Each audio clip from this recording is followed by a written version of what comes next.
we're all from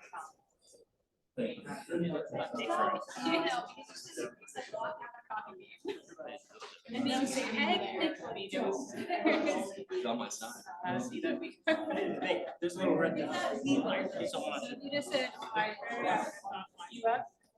everybody. Oh my goodness, I can't believe we're here in person doing a presentation on sports science. How about that? This is fantastic. So this is a great opportunity to find out a little bit more about Dr. Jason Avedesian. Most of you, or some of you, have watched the presentation that I already posted where we had our conversation online and recorded that and posted for everyone to watch. And this is so exciting to have you here in person. Who's doing some of the sports science testing tomorrow at Vegas Golden Knights? You guys did it last week. Okay, so you're going to be over Yeah, we'll be there, there. Yeah, we'll be there as well. So you'll be able to visit there as well. So as you saw, this is a presentation from Dr. Avedesian, and he is doing sports science work, and he is one of our alum from here in our UNLV IHS program, doctoral program. One of our first graduating students. And so this is exciting to have this as part of the University Sports Innovation Initiative. We're talking a little bit more about sports science careers and doing work that Jason's doing. It's going to be really neat to hear about. And we've got others in here who are doing a lot of the work here at UNLV. I'm going to go ahead and turn it over to Dr. Janet Dufek, who is Jason's mentor, PhD mentor. I'm going to have her do the official introduction. Thanks so much, John. So yes, thanks, Dr. Mercer. I appreciate the introduction and the opportunity to introduce Jason. I'd like to introduce Shay Harrison, who is a second-year master's student at Clemson in the Department of Athletics, works a lot with sport performance, technologies, but also does some mentoring of the undergraduate interns, which I've learned is a very huge program. So he has a lot of responsibilities on his shoulders as well. So it's been a pleasure to meet you. Just you as well. Thank you. And it gives me great pleasure to introduce my former student, who's now a full professional professor at Clemson. Jason did his undergraduate work at Michigan State University. He comes from a long line of engineers. So he majored in mechanical engineering, but also dual majored in exercise science kinesiology. When he finished that piece, he went on to Ball State, where he earned his master's in exercise science. He was doing a lot of work at that time in lower extremity function, jumping landing, which is how we hooked up.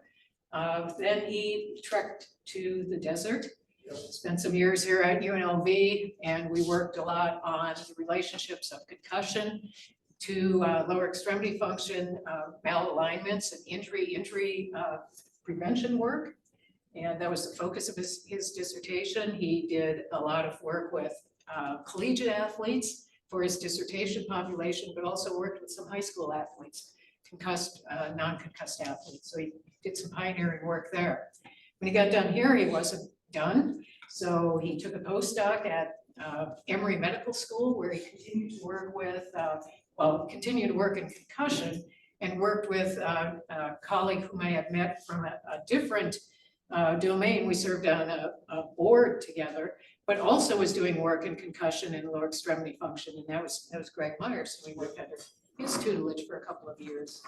So I'm posting for this the position that he's in currently, which I would suspect is kind of like a dream come true job for him. Applied and was earned the position. I think it's your third year? Well, my third year, yeah. Third year as Director of Sports Science for Olympic Sports at Clemson University. He's housed in the Department of Athletics. He's going to tell you a lot about the interdisciplinary work and the groups that he's working with and bringing together in the sports science initiative work that he's doing.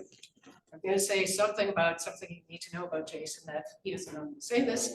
He was very active in activities here at UNLV. He's had a lot of leadership roles, both at Ball State, where he was a graduate assistant, even in his undergrad, where he was a volunteer to work with one of the faculty there, Tracy Cabasson, in concussion research. But he also had that engineering. He comes from a long line of engineers.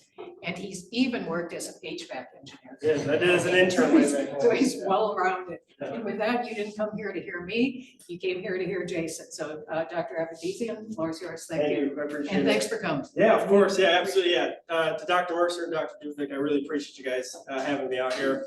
I actually took a course in here during my PhD.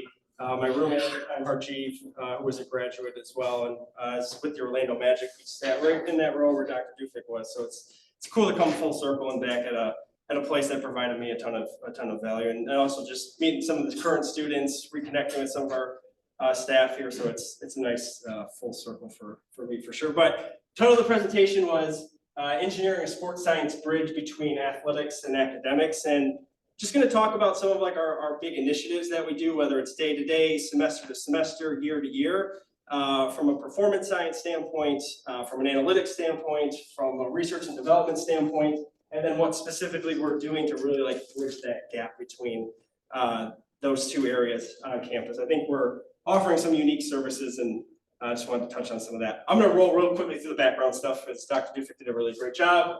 Earned some undergraduate degrees at Michigan State in engineering and kinesiology, and then attended Ball State for my master's in biomechanics, and then completed a PhD here in the interdisciplinary health sciences program under Dr. Dufik. And then along the way, made a couple stops in some applied settings.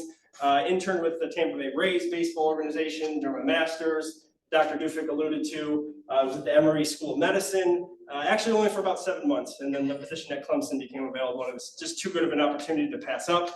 But did some really cool work at Emory with Dr. Meyer and his team, and then have served in this current role for the last 2 years, going on to year 3 here. I just want to talk a little bit about, first is introducing our group, like what is sports science? So we're under the branch of Olympic Sports Performance, so it's in conjunction with our strength and conditioning staff, and these are all the teams that we provide services to. At this point, I believe we're up to 17 different Olympic sports. So big things with us is we have anywhere from 325 to 350 student athletes that roll through our Olympic sports performance group. So a lot of our initiatives need to be really scalable. So if we're driving something across one team, we always have to think and be cognizant of, okay, how can this influence and positively affect a lot of different sports? Because at any one time, like fall season, for example, our men's and women's soccer are in season, volleyball's in season, but then all of these other sports are in some sort of preseason, out of season training and conditioning. And we really need to be cognizant of how we're providing services and utility to all of those groups throughout the year. I wanted to quickly walk through kind of what the sports science timeline looked like and kind of how we got into this position. It's really been building for the last, I'd say, 10 or so years out of the performance group. Started in about 2012, we started just doing some basic heart rate monitoring at that point. Wanted to get a better understanding of some of the internal demands in some of our field sports, soccer, and then about a year later started collecting some more data in terms of velocity-based training devices from some of our gym-aware technology. And then in 2015, we hired a guy by the name of Rick Flansbaugh as our director of strength and conditioning. Had been at Clemson for a while, but then he took the director of S&C position. It was a huge champion for my current position and also some of our other performance members. In the mid-2010s is when we started to capture some of our external workload monitoring, starting in soccer and then venturing into volleyball, tennis, baseball, softball, and now currently lacrosse as well, since they're a relatively new sport with us.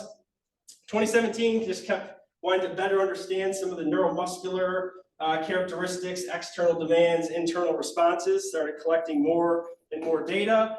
And then in 2019, we started opening up these creative inquiry opportunities. So Clemson students, whether they're undergraduate, graduate students, can come and help our performance group for a semester, multiple semesters, depending on the scope of the project, the initiative. Then in 2019, we hosted, at this point, our first sports science open house, opened it up to administration within the athletic department, cross-campus partners, academic units, things like that. So all of this was going on years before my position was even created.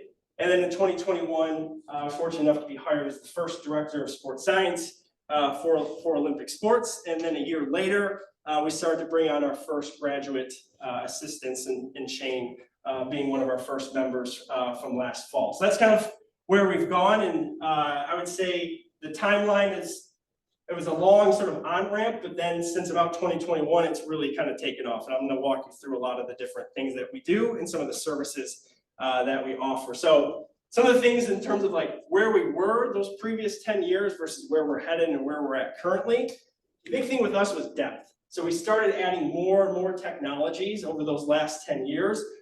But the problem was initially is that we were just getting kind of surface level information. Like we were going into looking at some of the external workload, or we were looking at some of our force plate data, but we weren't getting the depth that we needed to really answer these sort of questions that we had. Like what was the fitness levels of our athletes? How did it compare to like historic match demands? How did it compare to historic ACC data or benchmarking certain positions? So that's one of the big initiatives that our group is always cognizant of, is like, when we collect data, we want to be really purposeful with that information. How deep can we dive to really answer a question that our practitioners may have? Another thing with us is connection. So we're collecting a lot of this data. Our performance staff, our sports science group is collecting massive amounts of GPS data, massive amounts of data within the weight room, but we need to better connect that with the sport coaches to hopefully influence their decision-making process, as well as within the performance staff itself, and then to our sports medicine groups as well. We need to build better connections there so that they understood the jargon, the language that we were speaking from the performance side, relaying it to some of our other key practitioners within each of these teams. And then I highlight this in gold because this is where I've quite honestly spent quite a bit of my time since I've been there, is our cross-campus partnerships, is developing relationships with our various departments across campus, faculty members, getting an idea of what they value, but then also too, where students from these different departments could really fit in with our overall scope there. And then this last area, which I'm super excited about because we really started to make a lot of headway here, and we deem this like kind of our new frontiers, is getting some of this data that we're collecting throughout these different teams out into the published literature now. One of the things in terms of some of like the published sports science is that it's not always generalizable to what practitioners are seeing on a day-to-day basis. And quite frankly, like there's not a lot of published data on these like elite level athlete populations, whether it's a Power 5 D1 program or it's a professional sport population.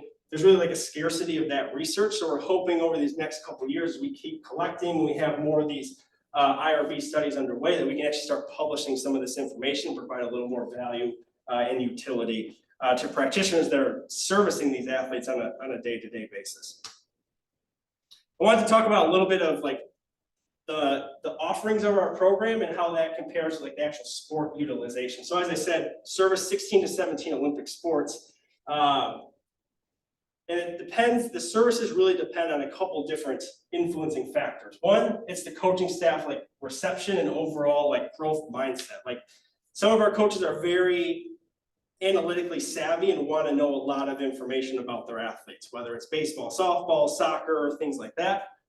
Some other coaches necessarily don't have that initial interest, but you're trying to still form buy-in, still develop relationships. So you have to know like who's going to be your early adopters, and then who's going to be the people that you still need to continue to build relationships with, have those informal conversations, say, you know, here's some success stories we've had with this sport, you know, how may that translate to your sport. So you really have to be cognizant and aware of like how your coaching staff would receive this information. And that's just a lot of soft skill development and just having those conversations.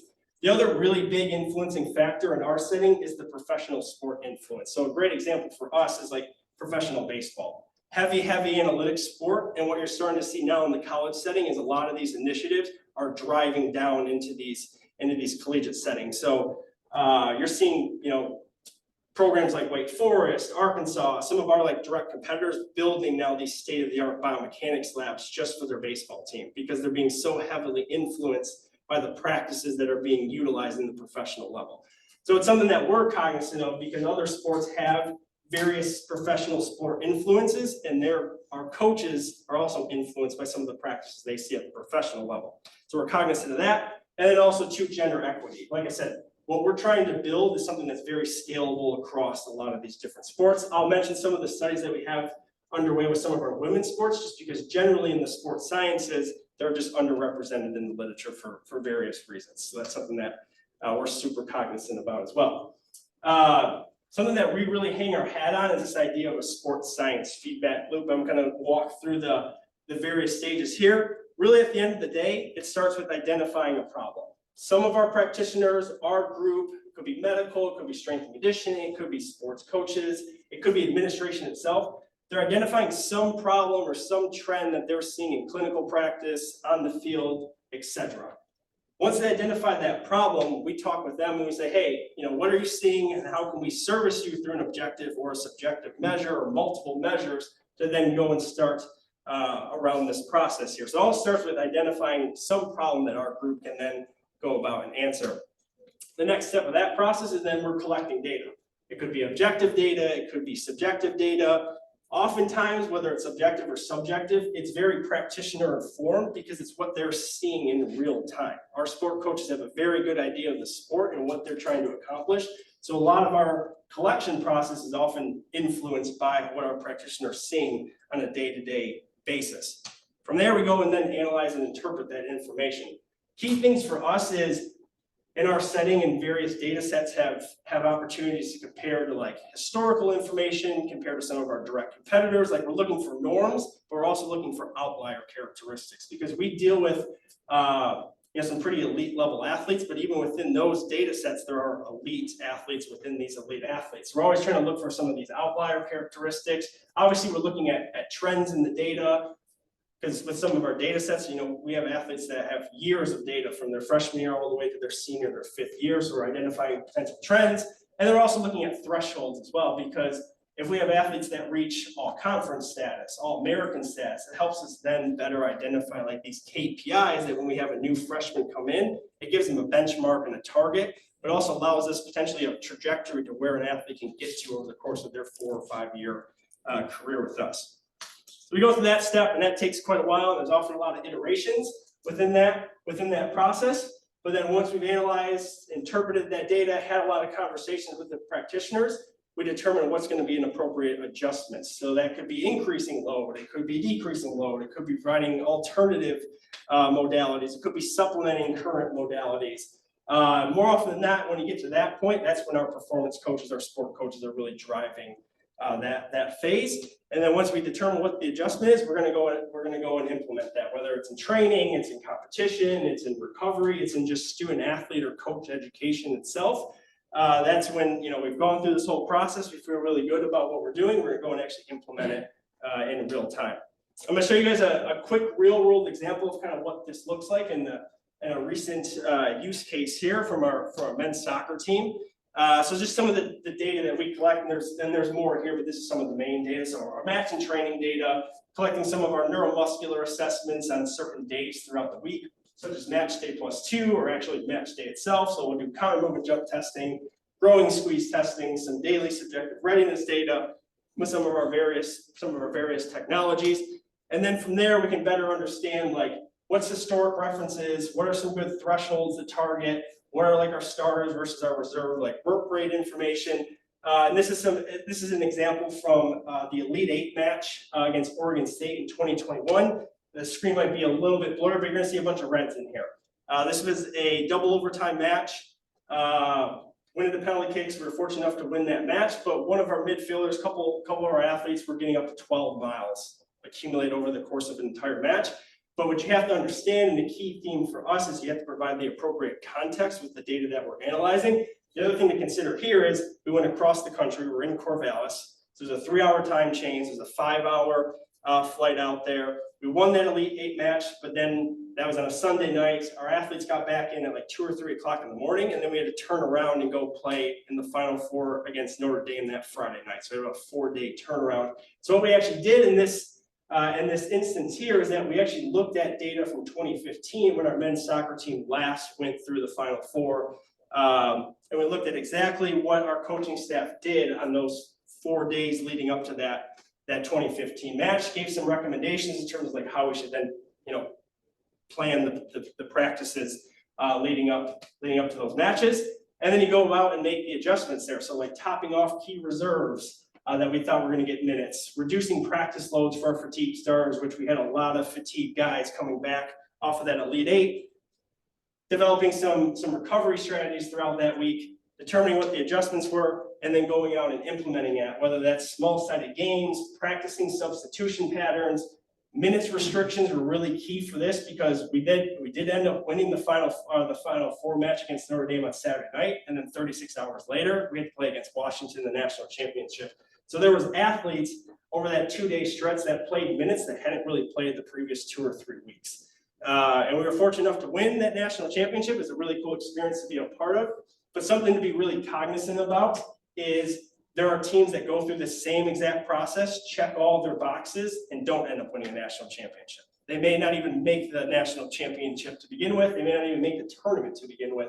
So it's something that, yes, we provide information and we put a lot of effort into it, but there's a lot of things that go into being successful and unsuccessful in a high performance sport environment. So end of the day, as long as you're checking your boxes, you're integrating and you're giving it your best effort, like you're trying to set yourself up, you're trying to set your staff and your student athletes up for success.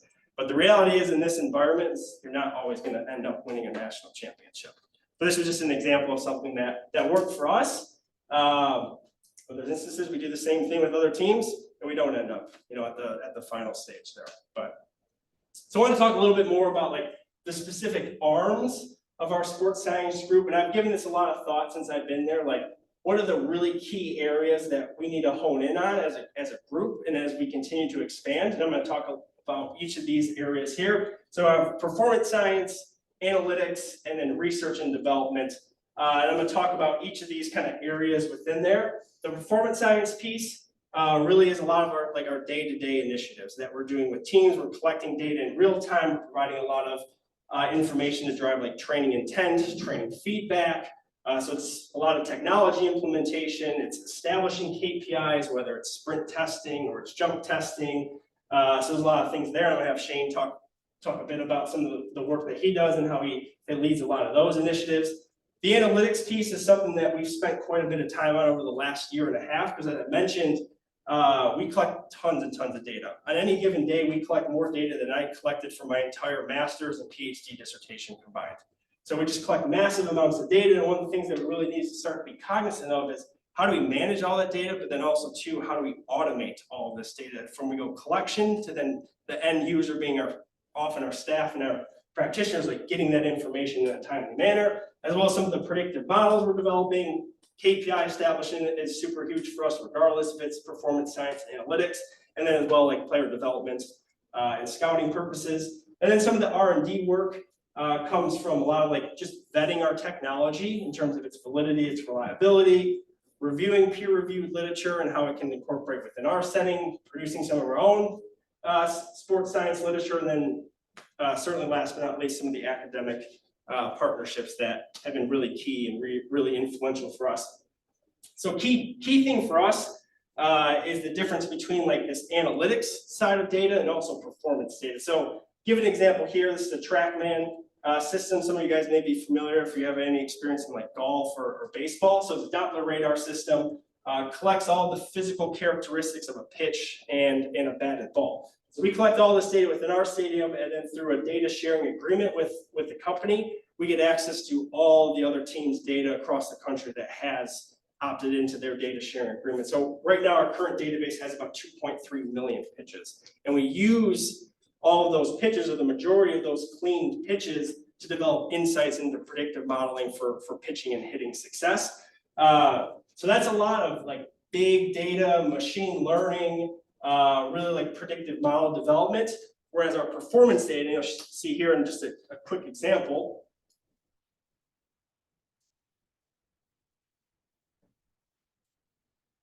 Super simple setup here, but we're giving athletes like immediate feedback. We're trying to drive training intent. We're trying to drive some outcome within training that our athletes can interact directly with that data in real time. Some of our analytics data, our athletes are not interacting with that data in real time. It's a little more back burner, not necessarily back burner, I should say, but it's data that's not athlete facing immediately, whereas some of our performance data is athlete facing right there within a training session.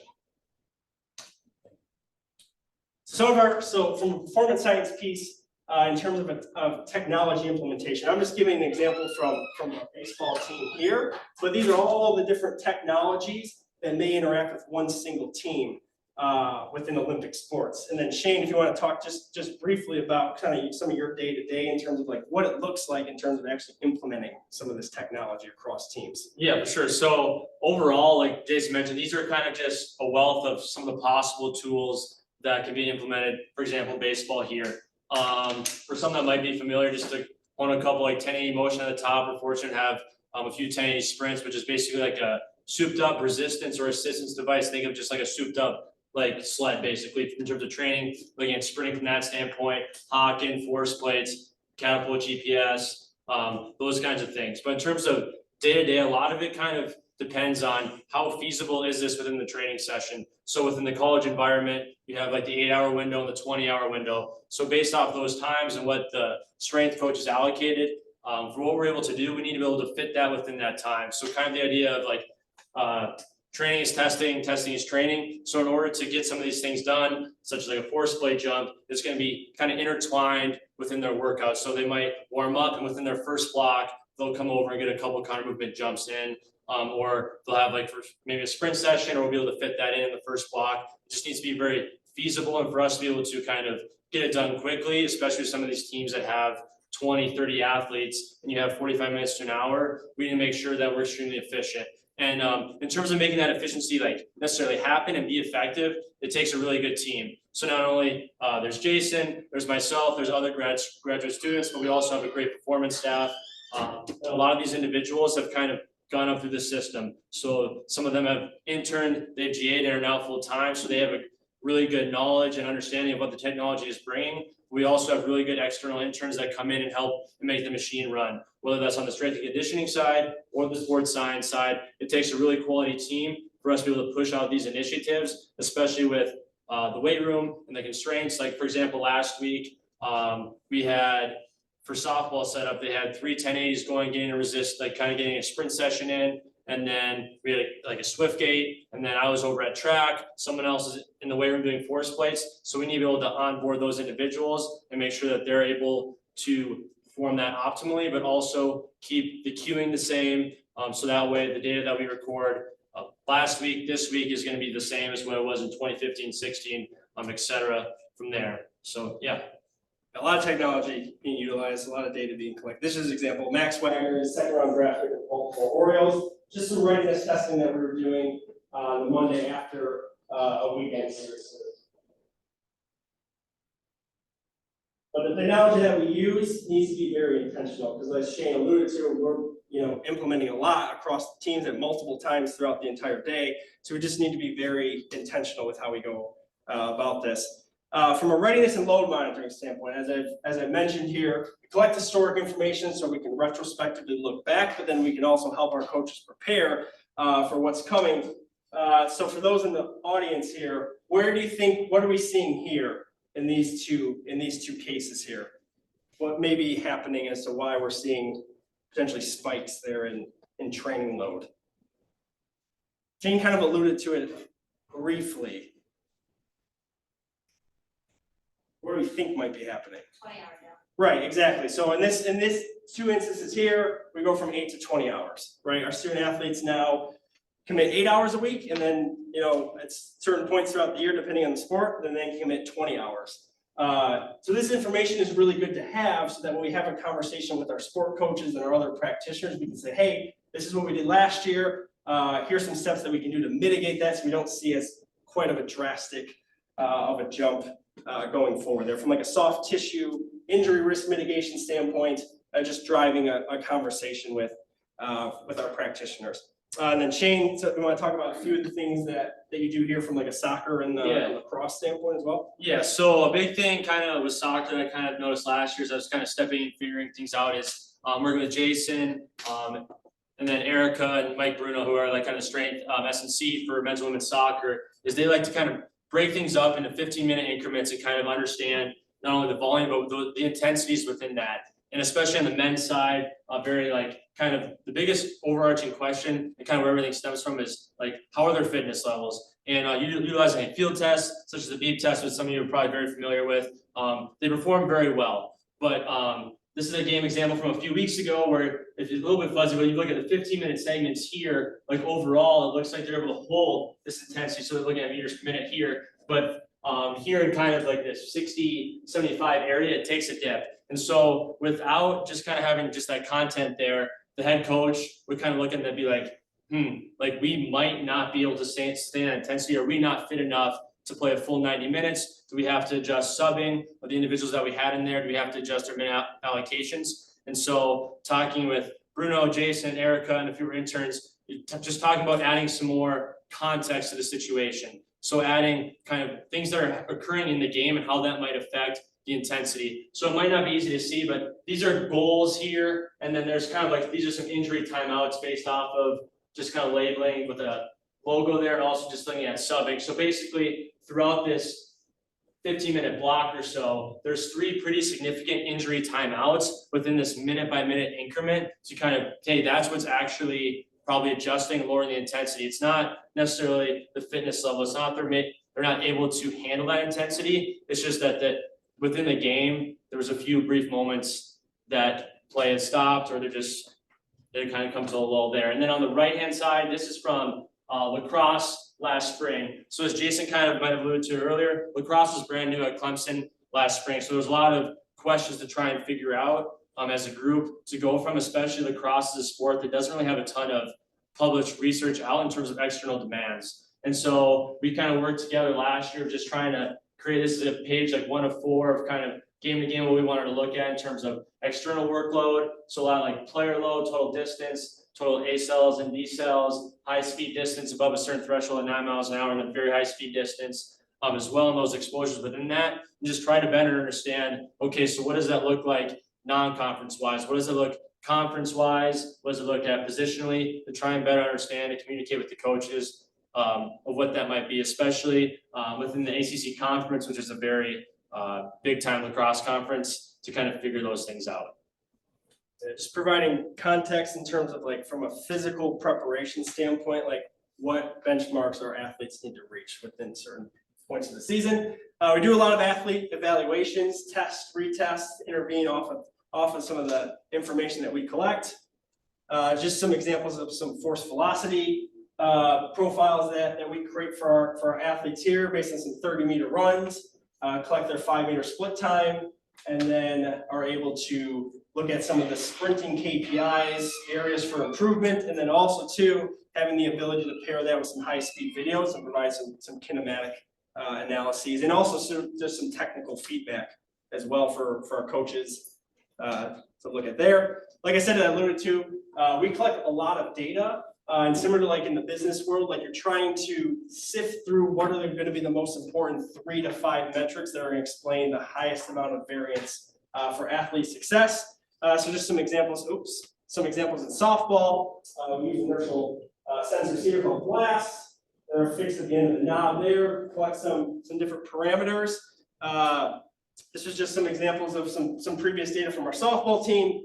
And one of the things that you'll see here, Valerie Cagle has extremely high bat speed, and compared to some normative data from that technology, she's on the higher end for professional softball athletes. And then she was also named the Division I Softball Player of the Year last year, perennial All-American. So it's just things like that to where we can identify KPIs, we can identify thresholds, because some of our athletes at the end of the day, like do go on and play professionally, whether it's soccer, it's baseball, track and field, some of our other sports. We're collecting all this information so that we have a pretty unique database that we can go back and tap into if we're looking at historical performances, comparisons to new athletes that come into our program. The big thing here on the performance side is just giving good feedback and driving training intent here.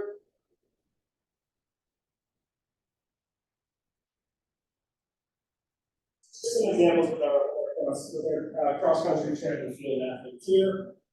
Just trying to list a very short ground cut. Giving them that information is super valuable. At the end of the day, we're collecting a lot of information on our student athletes. We want to provide them with a why. Like, why are we collecting this information? How is it used? Just helps create better buy-in from a coaching staff standpoint, and as well as a student athlete standpoint as well. All right, analytics piece here. This is a relatively newer venture for us over the last year and a half, but it's something I'm very excited about.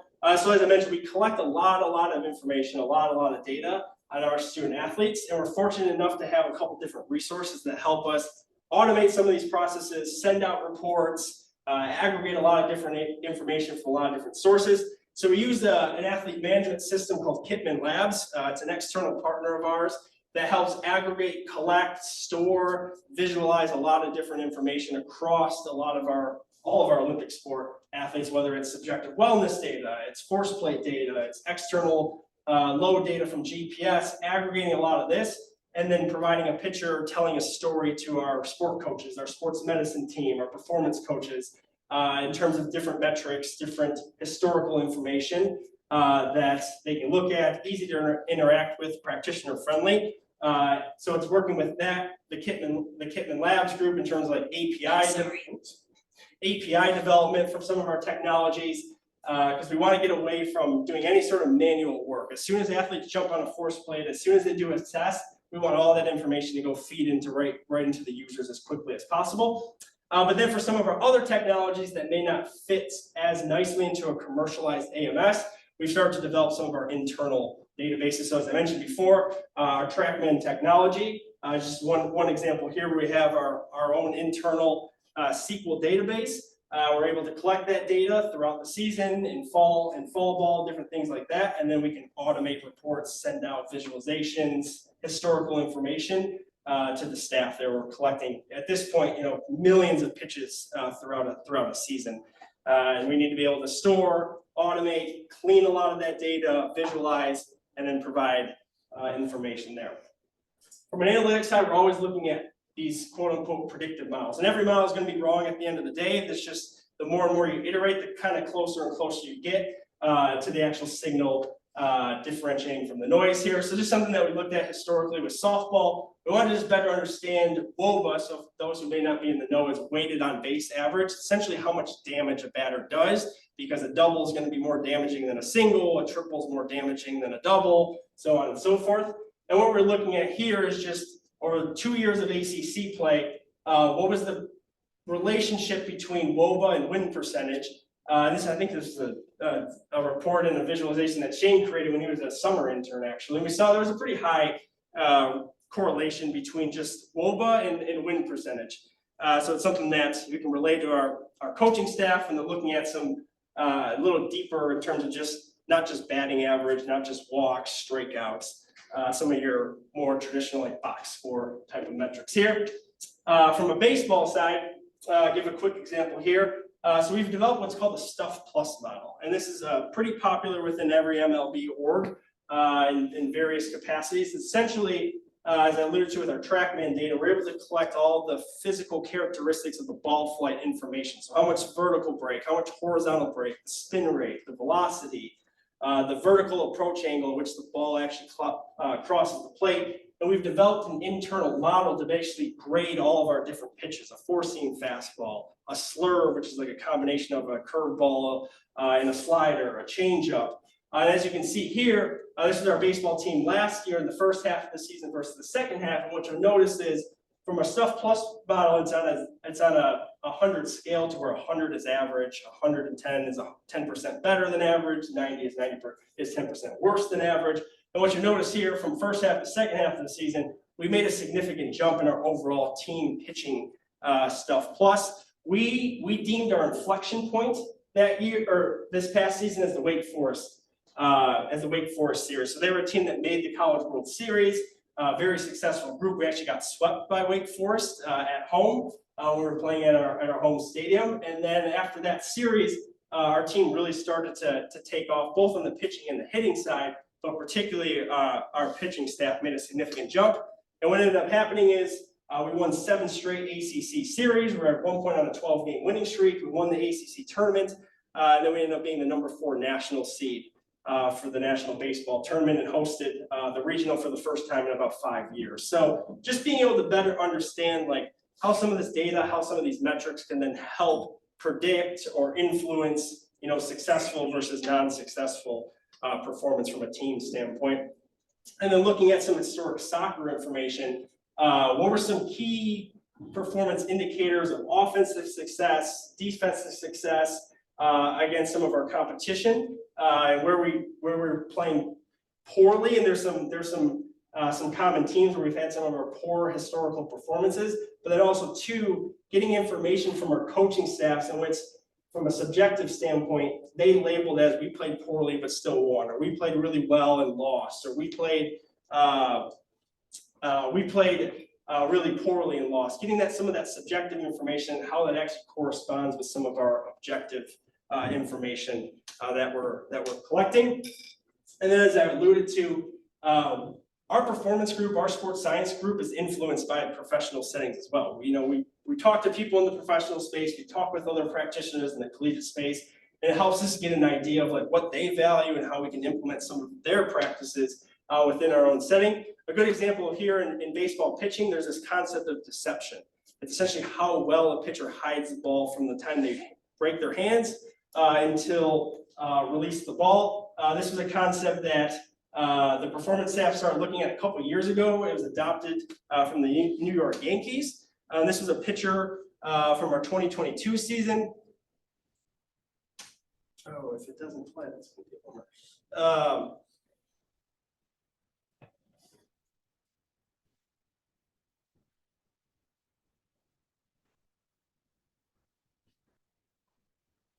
Okay, may not be able to get that video. That's okay though.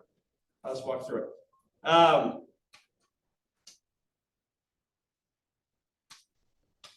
Essentially, a guy by the name of Jeff Gilbert, one of our relief pitchers, had really good deception. If I could show the video to you guys.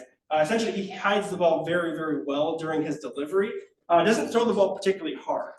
So the game in baseball in itself now is very velo velocity dominant now. Pitchers throwing 95, 96, 97, 100 miles an hour.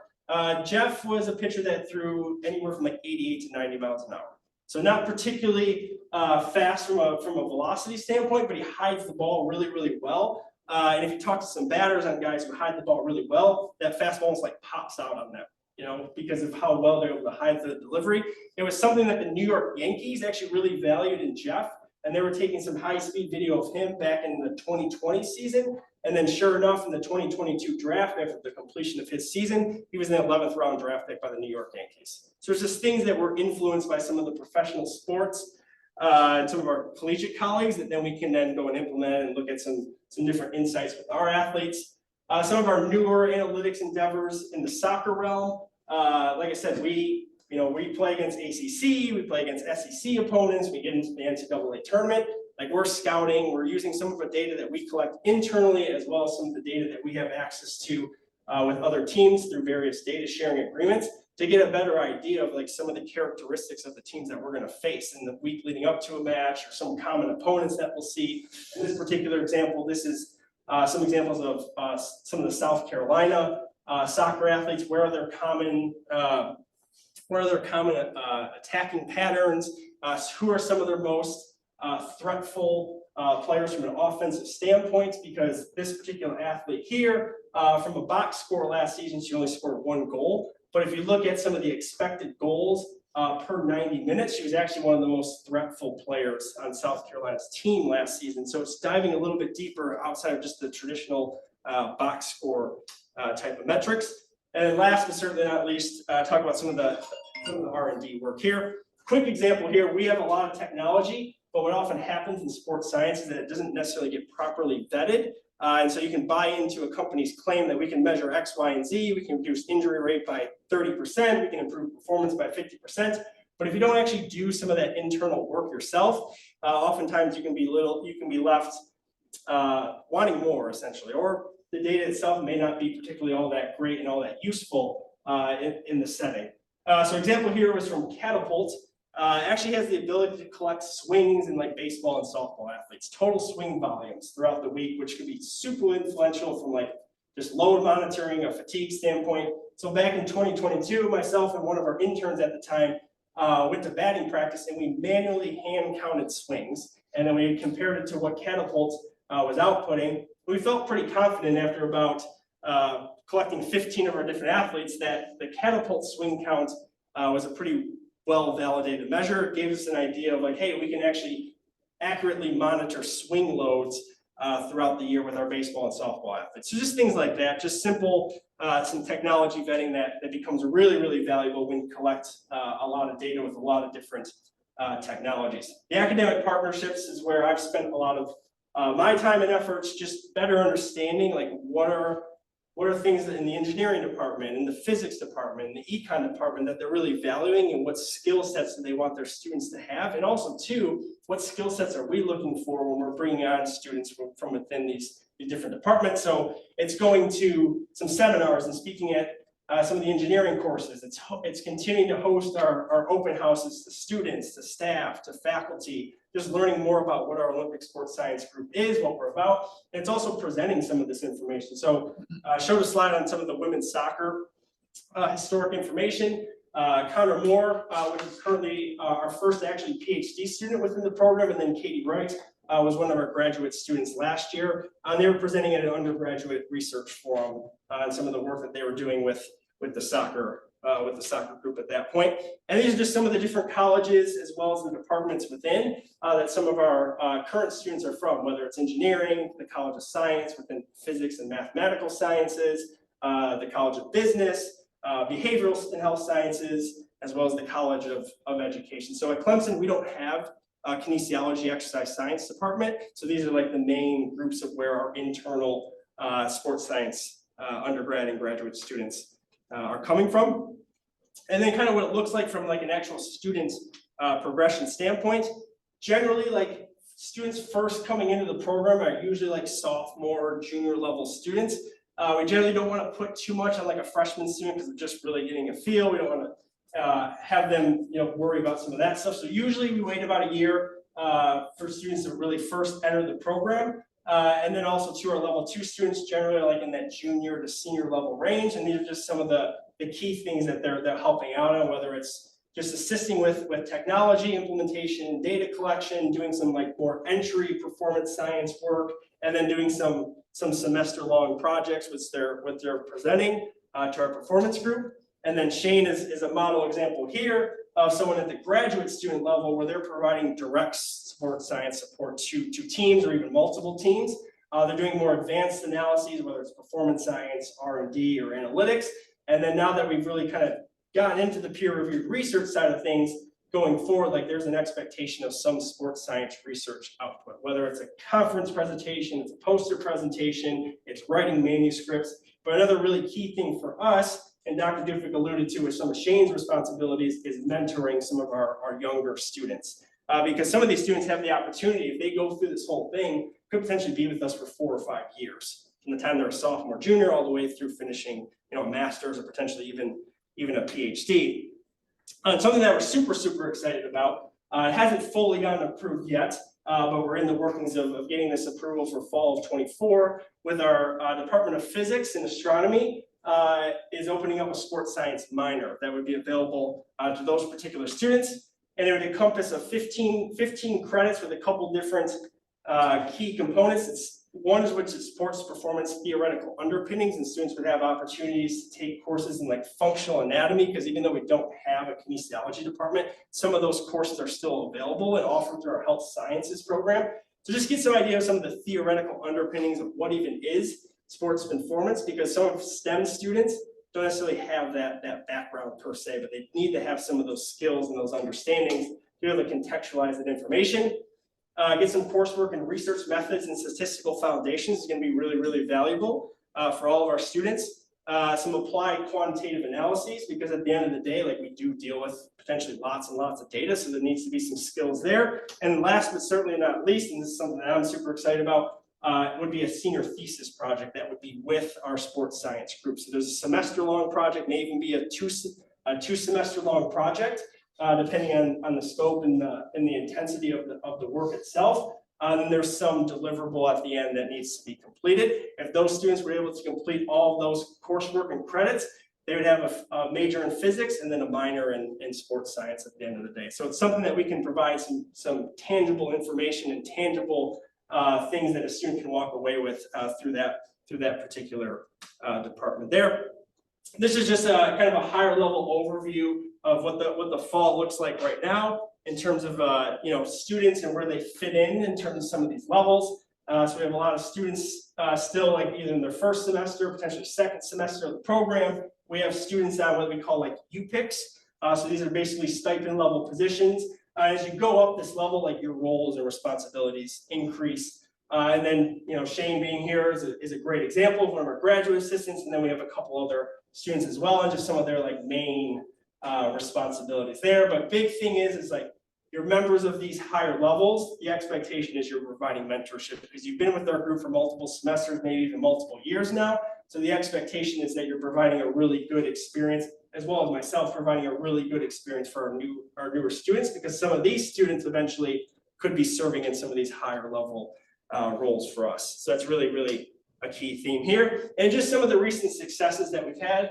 We started the internship program in January 2022. And these are just some of the different places that some of our students, both internal Clemson students as well as external semester-long students, just some of the places that they've gone.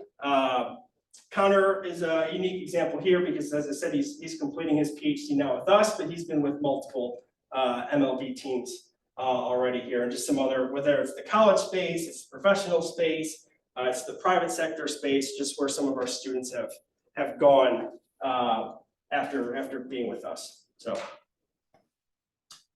but like I said, to Dr. Mercer, Dr. Dufik, I really appreciate you guys having me out here. It's really cool to be back in a place that I spent quite a bit of time here and had a really good experience. But wanted to open the floor to any sort of questions that anyone had, whether it's the students, staff, faculty, just anything about our group and kind of what we do at Clemson.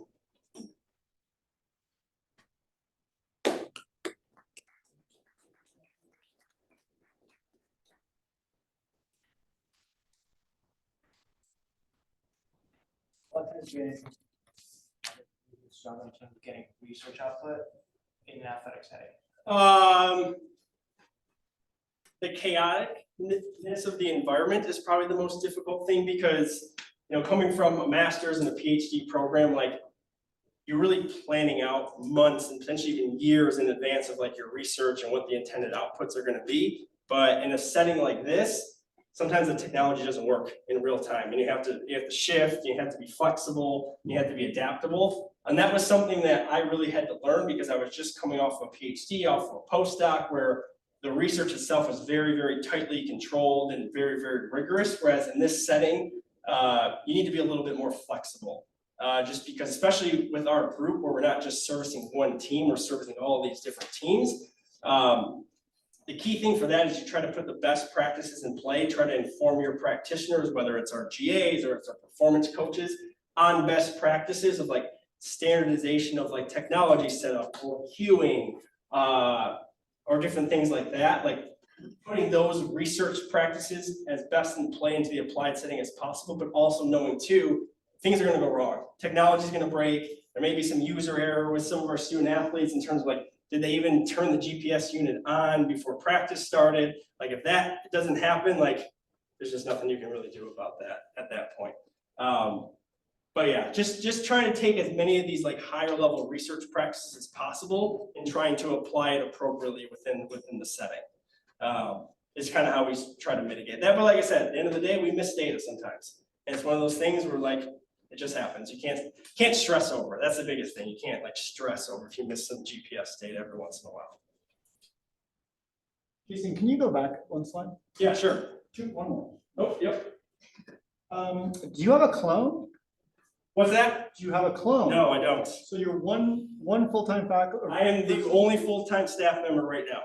Yep. So how are you possibly, like, no, I'm saying you're doing a great, like, obviously, it's a great presentation, but I just cannot wrap my head around how one person can take care of 16 teams. I have, so. I know, but you're still the only. Yeah, exactly. But when I say I would not be in this position without some of my students, I would seriously not be in this position without some of my students, just because like Shane provides so much value on a day-to-day standpoint, and like Connor provides so much value, Cole, but also too, like we integrate so well with our performance staff that even some of the things from like a GPS standpoint, like they take on some of those responsibilities so that we don't have to do every single thing.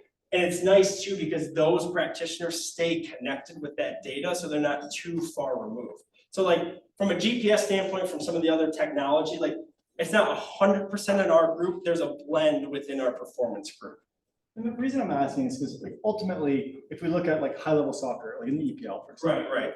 They have 1 or 2 people Right. doing this for one team. Exactly, yeah, exactly. You've got 2 soccer teams and then they're not. all of them. Exactly, yeah, Just to yeah. do the analytics of one Right. team Right, with, 14, 15 players that say play a game, exactly, that's a full-time job. exactly, absolutely. It's just How does the rubber meet the road, I guess, is what I'm. the constraints within your college environment in terms of like resources, manpower.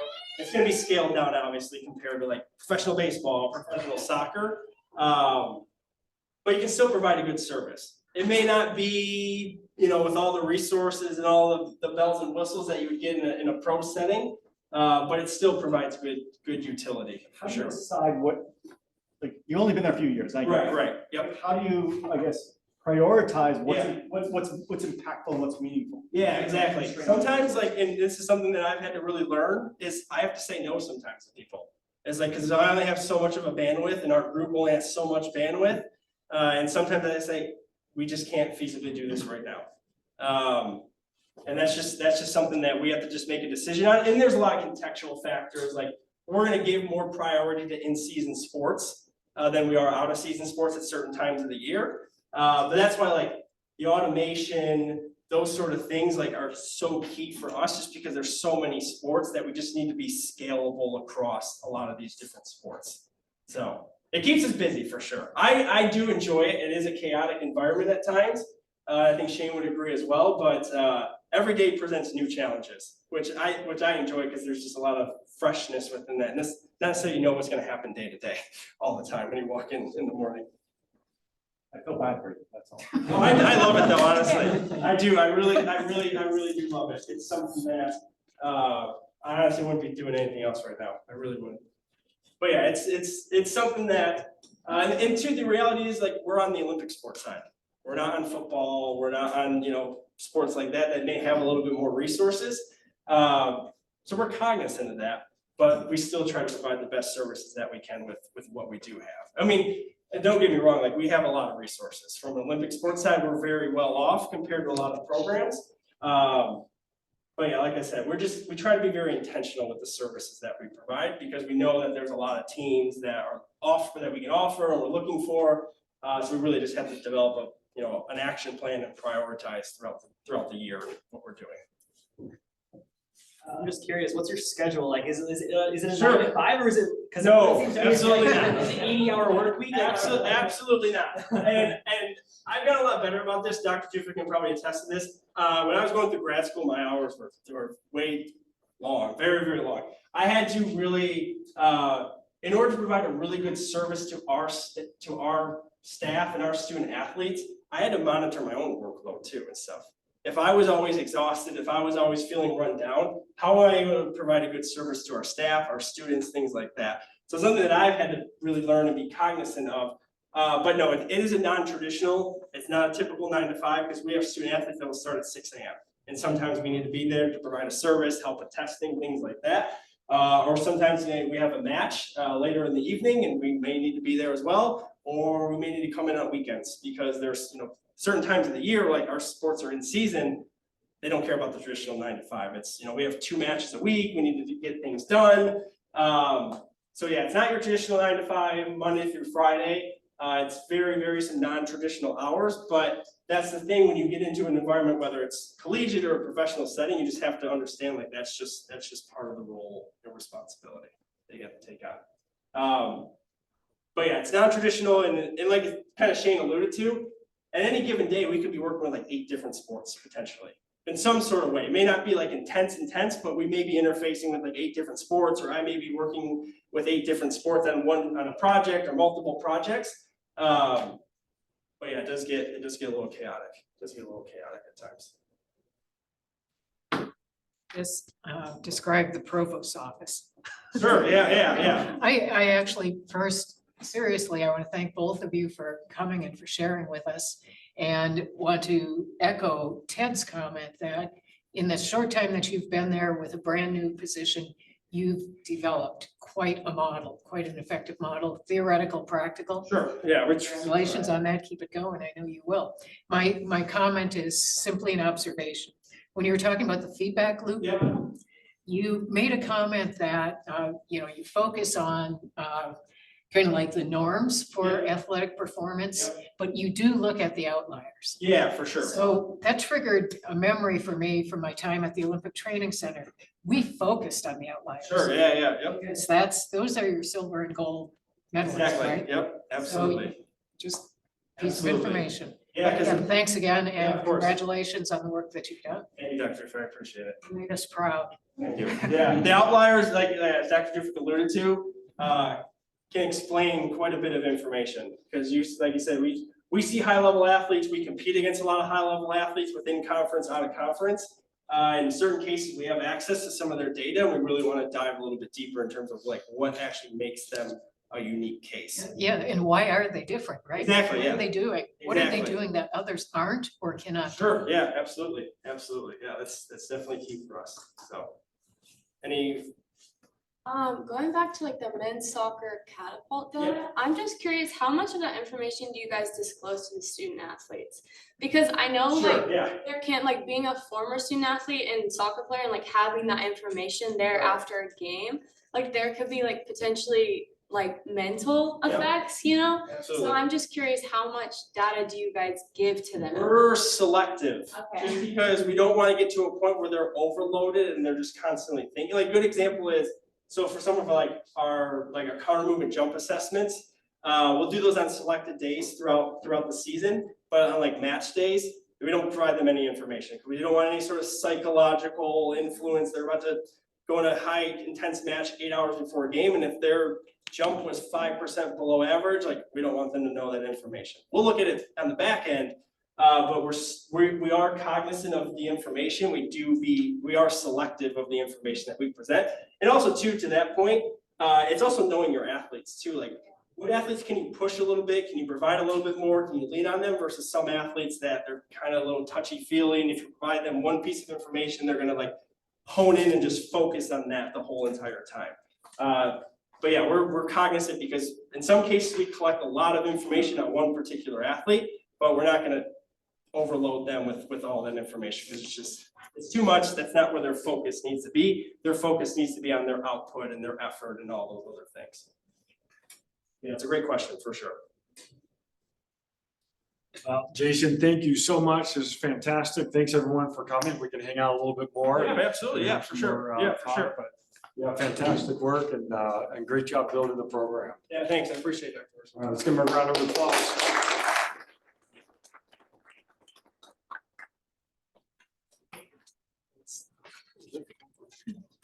Thanks for this. High quality stuff. Got coffee. Let's try it out. I will.